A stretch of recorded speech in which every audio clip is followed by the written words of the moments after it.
Hey guys, what's up? Today I've got a number of low-level invasion videos for you today, all of which I believe were recorded during Saint's most recent stream, and here I'm showing off a bit of my build to get started. This guy's pretty well twinked out. I have a long sword +4 and a flamberge +4. Flamberge I'll sometimes switch to the mace or Dragon Slayer's axe, and then I sometimes keep a crossbow on my build as well, depending on who I'm up against. You can kind of see the stats there and the rings that I'm using. Uh, I don't use this build very often anymore just because you can kind of blow people away with it. Although it is much more common these days when you invade even a solo host that they themselves are twinked out, and so it's not really so unfair. But it's just not as much fun, so I stay away from it. I brought this kind of out just because I knew Saint was at a similar level, so level 33, and I had a chance at invading him, though I think I only invaded him a single time the entire evening. But I did get a lot of other great invasions, which I'll show you here in just a moment. So right away I see Mr. Overleveled Phantom there in the background in the host. And I'm able to kind of get the host off by himself, and I can hear the Phantom off in the background taking care of some of the PvE. Not sure why he didn't come rushing in.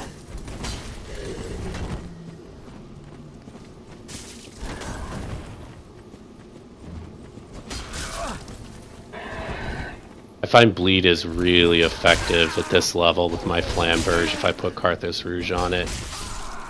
And there obviously I get the host caught and roll catch hell. The Phantom gets the backstab, but I think here he realizes now that it's over because he doesn't bother trying to attack me again. And then just a few minutes later, I end up running into the same crew here. But this time they've got another Phantom with them, and there's already an invader here. So obviously they're running Dried Fingers and ganking here in the forest.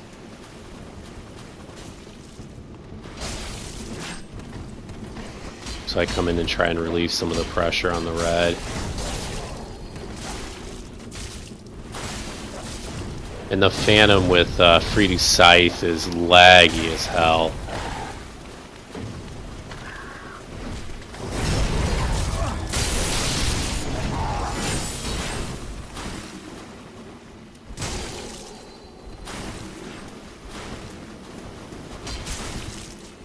I think about trying to parry the Scythe, and then I think better of it when I realize just how laggy this player is. I'm not going to be parrying shit against a Lagmeister like that.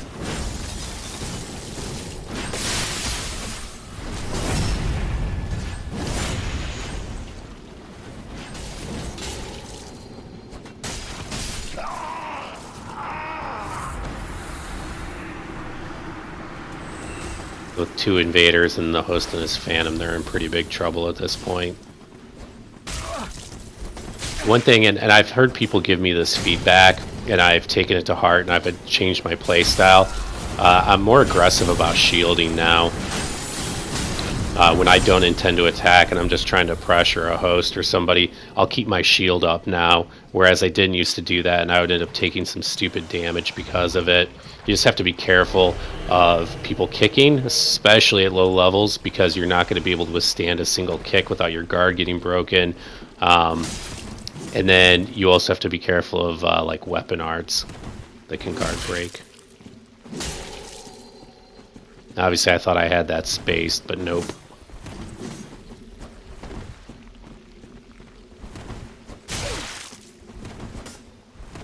If you play with one of these curved swords, this guy is, you know, and he's obviously seems to be pretty inexperienced, but that's not the way you play with that. I would say that probably 60% of your attacks at least should be running R1s. If they're not, you're not using the weapon correctly. That is a pure pressure weapon, not a reactive defensive weapon.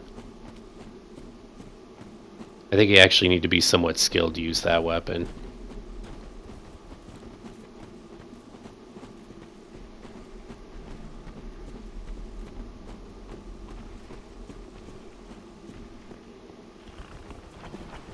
I don't think he saw me earlier. I think I scared the shit out of him behind him.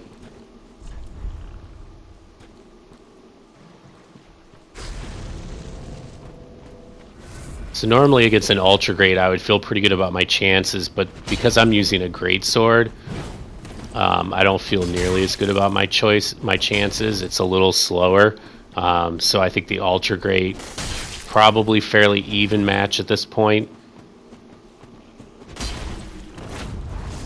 And unfortunately, I go for my weapon art R2 right as he goes for the moon launch. But that's actually one of the reasons I love this greatsword, because that weapon art R2 allows you to trade with an ultra great weapon and not get interrupted. That's like the second time now he's hit me with that rolling attack.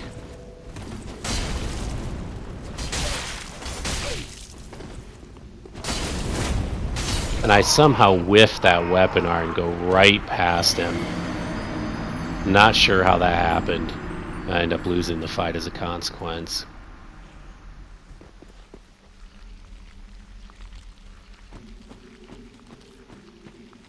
One of the really fun things about invading here at low levels is almost everybody lights up like a Christmas tree because they take poison damage, and very few people bring enough purple moss with them.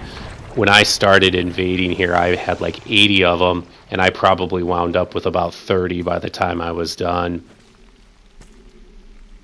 It's really important that you keep taking it as an invader for the same reason, so you don't show up and they can see where you are. I think these guys must have seen me. I'm not sure how. I think maybe I let the poison proc for a moment. They know right where I am.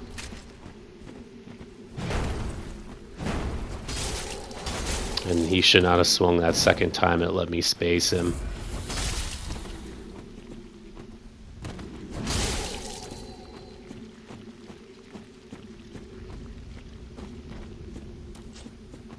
Sweet parry.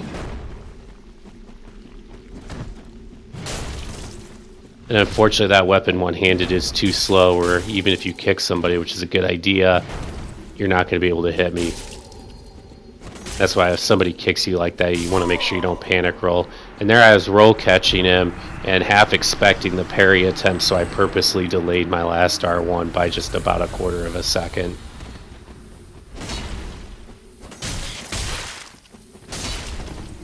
Anytime I see anyone using an ultra great weapon like this one-handed, I instantly assume they're going to be parry kings.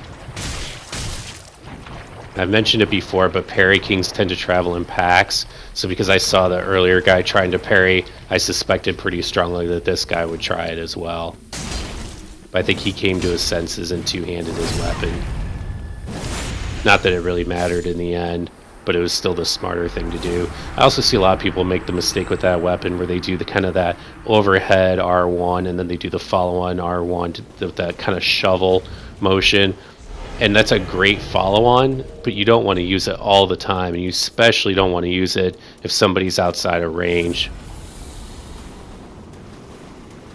So this guy here, I think, was just hanging out in the forest and letting people invade him. And he's got a mace, which is a really good choice, I think, because most of the people that you face off here are going to be using small weapons like straight swords, and a mace is just going to poise through those. It's a really good choice. But because I have a great sword, that puts me on pretty even footing with this guy.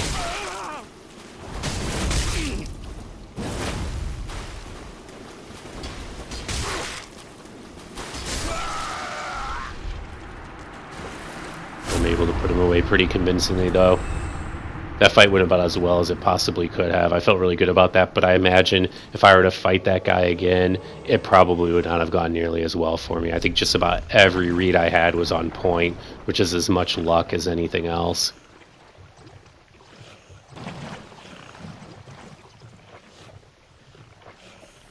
And here you can see I make the mistake of letting the poison proc.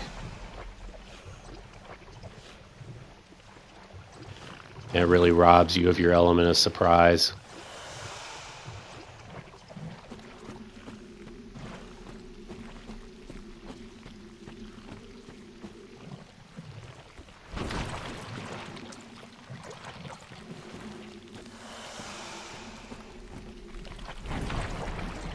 This swamp area is so huge that if people weren't routinely poisoned and it were easy to find them, it would be miserable invading here. I have invaded here at higher levels from time to time, but I absolutely hated it.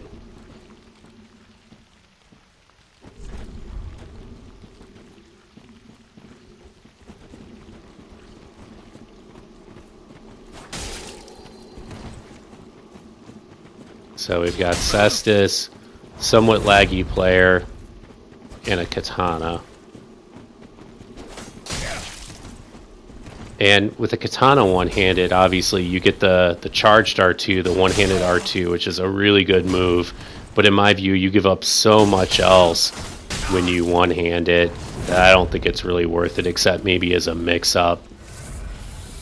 And you can tell a lot about a player and their intentions just by what they do and which weapons they use and whether they one or two-hand them. And the fact that he thought it worth giving up on the powerful two-handed move set to one-handed tells me that he wanted to go for parries. And there, of course, you just saw one. And I think he's trying to react parry my greatsword, which I imagine is probably possible with a Cestus on a really good connection.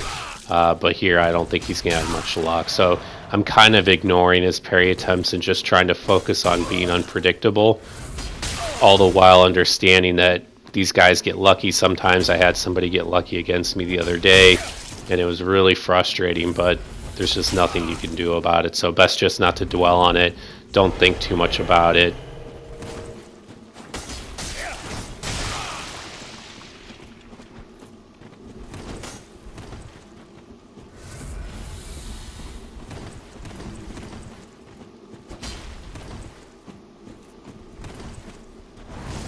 This guy at this point's playing really passively.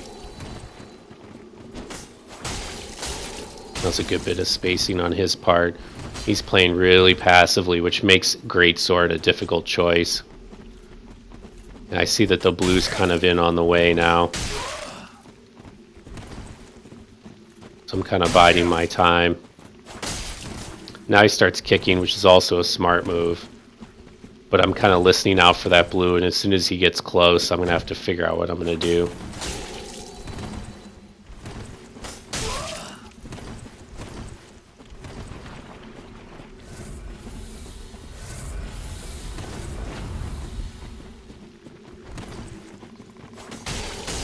This blue plays really predictably, and I had like 3 or 4 opportunities where I could have parried him, but because the host was right next to him, it really wasn't going to work out.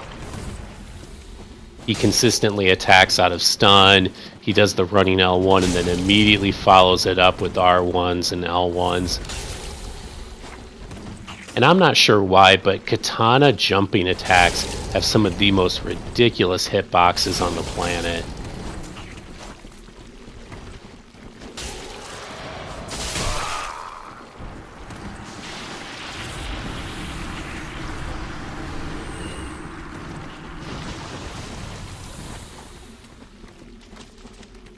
And now some of the curse frogs get in on the action.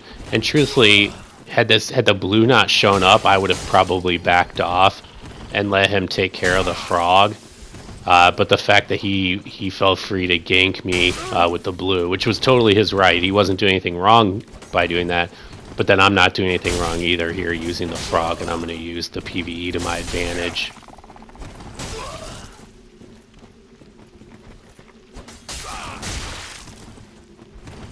I really want to backstab this guy and punish him for the frequent parry whiffs.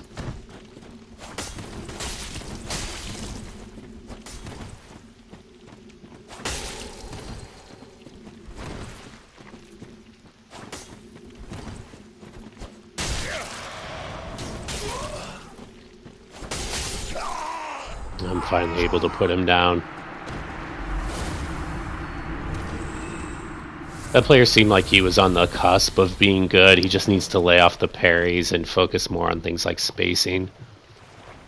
I think a lot of players go through kind of a natural progression. And here at first, I try to cut this guy some slack so he doesn't have to fight me in the muck. But he tries to take advantage of my good nature. So now I'm just going to absolutely, in my mind, I'm just going to punish this guy. And unfortunately for him, he's got me and the cursed frogs. And he's backing himself into a corner.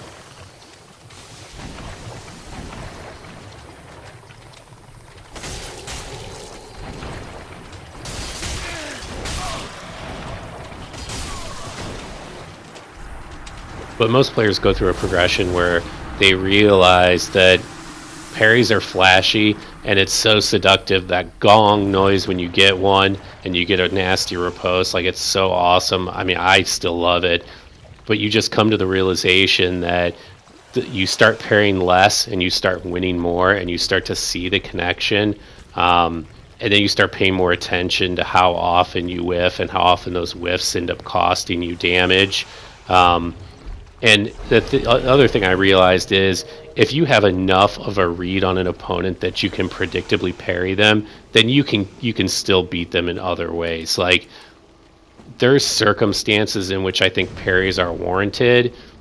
Kobe, there's situations in which it's warranted, in which it can better your game, but those are few and far between.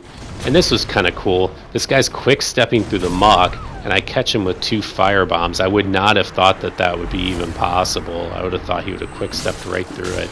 Because when you quick step, you get so many invincibility frames. Although I wonder if maybe it's because he had burned through all of his FP quick stepping through the forest. That's probably what happened.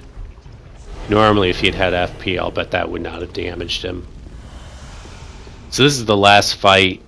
This guy was probably the best player that I actually invaded, and you can tell the setup. He's got the parry shield and straight sword, and just the way he spaces in the beginning, you can tell he's a good player.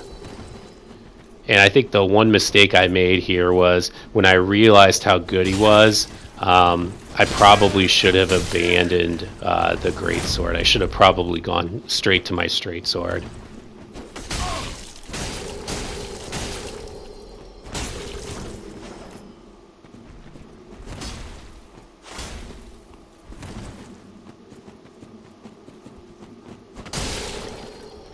But I was talking about the danger of parries. Right there is a prime example. He should have known better than to try that against me.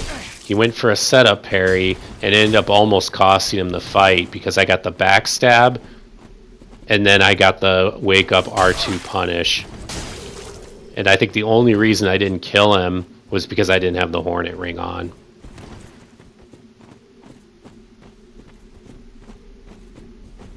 But he would have probably beat me pretty handily, and instead he narrowly avoids losing the fight. So spoiler, he wins, and it's only because, as you'll see here in a moment, we end up swinging at almost exactly the same time. I start just a fraction of a second after he does, and so he's able to complete his combo and finish me off. Right there. GG, dude. Alright guys, thanks for tuning in. I hope you guys enjoyed these invasions. Take care now.